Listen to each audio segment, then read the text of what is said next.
Get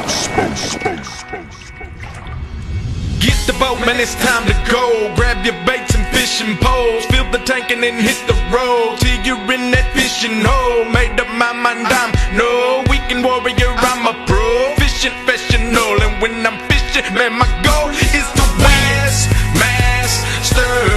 Yeah, going for gold, so come to the show and get exposed.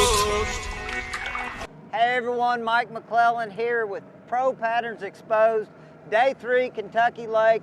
I planned this all along. When I heard they wanted to use me here in Season 4, I wanted Day 3 to be my day because this is one of those lakes that I'm always excited to come to. Usually Day 3 I run around the lake and just fish a lot of new stuff, places that I hope I can catch some, but the thing about it, Day 1 and 2 haven't gone like I wanted to, so I'm really running a lot of places that I feel like I can catch them, just trying to figure out where the schools are at.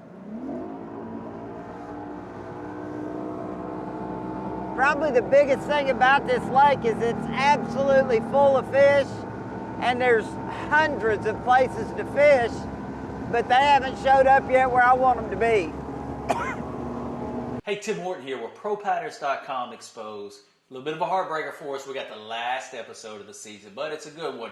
Mike McClelland, one of the best offshore anglers on one of the best offshore lakes. This is going to be a good one. You know, one thing about it, I mean, this is Kentucky Lake, and I'm really not letting it get to me that I'm not having a better practice day. I mean, this is the third of days similar to this. Now, granted, this morning I pulled up on a spot that I really think I could have lit him up on. I mean, it was one of those deals that pulled up, idled over it, saw a lot of fish, had 4 bites, caught a 4-pounder. So, I mean, the opportunities are there, but it's just not playing into typical Kentucky Lake. I mean, usually this is a place that any of these places I've pulled up on, you're liable to catch 12 or 13 pounds on any one of them, and it's about finding big ones. But I'm not going to let it get to me because something will change, something will happen, and all it takes is 20 or 30 minutes. I mean, you've seen it in Major League Fishing. Now that we can actually watch a scoreboard, you can actually see how these days go down. It isn't that you catch them all day long. It's you hit your little spurts through the course of the day, you fill your live well up, and you get on with your business. I found a deal at no, it wasn't St. Clair. It was Oneida one year. The water was really, really clear that year. And the day I found this area, the birds were diving and some fish come up school, and the wind was blowing, you know, like 30 miles an hour. And I just blew through it like 2 times throwing a jerk bait and caught them pretty good. Well, this first day of the tournament, the wind pretty much blew again, but it wasn't quite as bad, and I started seeing like edges of grass. Well, by the 3rd day of the event, the wind laid completely down, and it was like a big square. I mean, literally just almost a perfect square, and off the flattest side of it, there were fingers of grass coming out into it like points.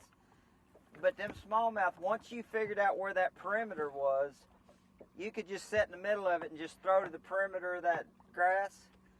It was crazy. I mean, I called, I don't know how many, honest to God, I weighed in like 16 and a half pounds of just smallmouth, and culled, I don't know how many 3-pounders, and finally went largemouth fishing because I didn't think I could ever help myself. I mean, it was just crazy. One of the cool things about fishing and knowing, finding that magical spot, and making that cast over and over. I know that happened for me at Lake Champlain one time, and in one of the tournament there. It's one of the coolest events we've had, but same thing on the Potomac River, and Mike has done that in a lot of the events he's won. Talking about those smallmouth on those grass beds and a lot of different things. The key is, though, knowing those fish are offshore on a piece of cover that you can flat out win on. That happens time and time again at Kentucky Lake. One of the things, though, here Mike talk about this to me that's really cool, those memories, and how we take all of that information and put it back into the day that's happening that day to try to replicate it and find something like that. All right, one thing about it, this is, like I said, my 4th season to film Pro Patterns Exposed, and it seems like whenever I get the Pro Patterns Exposed camera in the boat with me, things don't just really jive. I mean, I've had some great finishes in the tournaments, but the practice days just haven't been just super exciting. I hope that the information that we talked about today is helpful. There's a lot of things that have happened today, even though you haven't seen a lot of results. I've figured out a little bit better where the fish are positioned on stuff. And first thing this morning, before we had the big camera rolling, it was raining. I pulled up on a deal, idled it over a little bit, found a good school of fish off of it, caught one about 4 pounds, had another one bite a crankbait, picked a jig up, had 2 bites on a jig, and I feel like those fish were all the right kind of fish. I mean, I'd say 3 to 5 pounders for sure. So that being said, hopefully this will be another case of Pro Patterns Exposed with Mike McClelland where it didn't go so good, but the tournament turns out great. A top 12 cut is definitely not out of the question here on Kentucky Lake. I've had great finishes here in the past.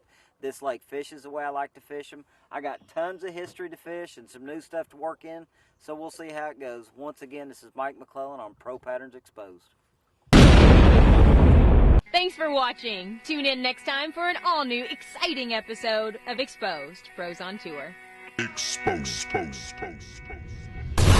Get the boat, man, it's time to go. Grab your baits and fishing poles. Fill the tank and then hit the road. Till you're in that fishing hole. Made up my mind, I'm no weekend warrior. I'm a pro fishing professional. And when I'm fishing, man, my goal is to win. I won't stop until I'm in that circle with legends like Rick Clunner, Kevin Van Dam. I got that Skeet Reese. I got that carrot stick, man. If y'all see me on the lake, better make way and pray my motor quits, cause I won't lose.